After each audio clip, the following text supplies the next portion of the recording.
Eu sou Mário Persona e essas são as respostas que eu dei aos que me perguntaram sobre a Bíblia.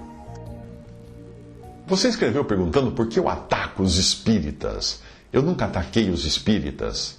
Eu deixei muito claro que a nossa luta não é contra pessoas, mas contra as hostes espirituais. E você deve entender que as minhas críticas não são contra os espíritas, pessoas, ou contra o próprio Allan Kardec, mas contra as ideias do espiritismo, contra a doutrina espírita. Nem seria correto eu julgar a pessoa do Allan Kardec, mesmo porque ele pode até ter se convertido a Cristo na hora da sua morte. E com isso eu acabaria encontrando, dando de cara com ele no céu. Espero que seja assim, que tenha sido assim, que ele tenha se convertido. Veja o que diz a palavra de Deus: não temos que lutar contra a carne e o sangue, mas sim contra os principados, contra as potestades, contra os príncipes das trevas deste século, contra as hostes espirituais da maldade nos lugares celestiais. Efésios 6,12. A doutrina espírita, a filosofia espírita tem sua origem no mundo espiritual. Sim. Então é boa? Não. Não. O próprio versículo fala que nós temos que lutar contra os príncipes das trevas desse século, contra as hostes espirituais da maldade. Onde? Nos lugares celestiais, no mundo espiritual.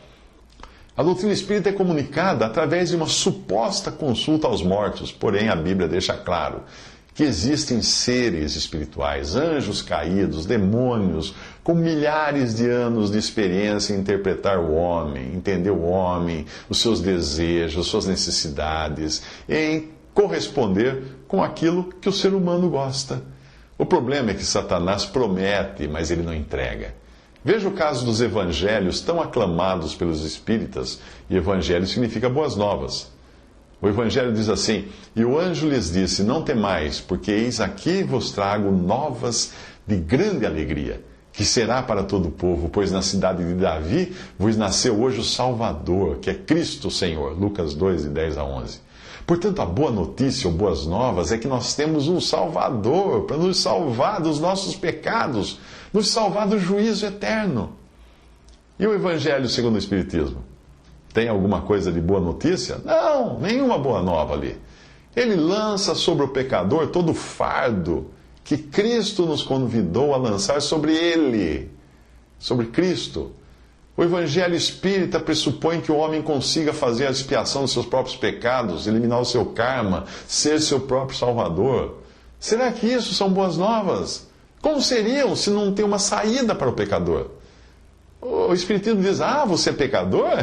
Então você vai precisar reencarnar, cara, milhões de vezes, sem jamais ter a certeza de que está na primeira ou na última fase da sua reencarnação. Isso é boa nova para você?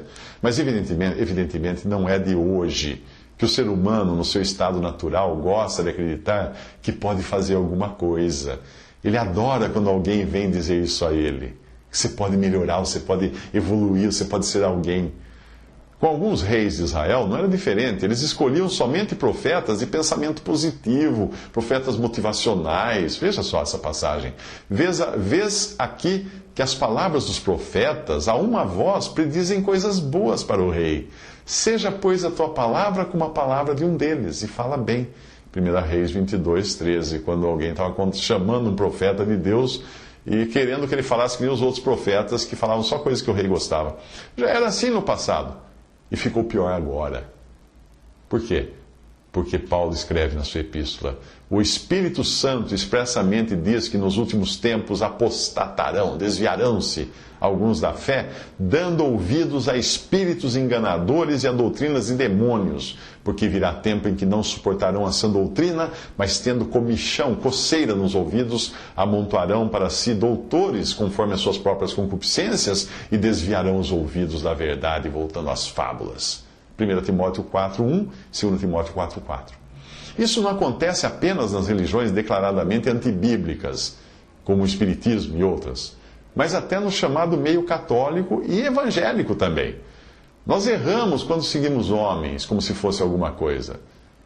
O Espírito Santo fala na sua palavra: haverá homens amantes de si mesmos, tendo aparência de piedade, mas negando a eficácia dela. Desses afasta-te. Levam cativas mulheres nécias, tolas, carregadas de pecados, levadas de várias concupiscências, vários desejos, que aprendem sempre, nunca podem chegar ao conhecimento da verdade. E como Janes e Jambres resistiram a Moisés, assim também estes homens resistem à verdade, sendo homens corruptos de entendimento e réprobos quanto à fé. 2 Timóteo 3, de 2 a 8. Fique sempre alerta para homens que arrebanham, cegando o juízo dos seus seguidores, prometendo realização das suas concupiscências, dos seus desejos, que podem ser desejos lícitos, como saúde, dinheiro, casamento. Homens que imitam as obras e milagres de Deus, como fizeram os magos de Faraó, Janes e Jambres. Geralmente eles têm aparência de piedade e mantêm seus templos cheios de pessoas contribuindo para a sua riqueza, claro, para que eles andem sempre de jato e morem em grandes mansões.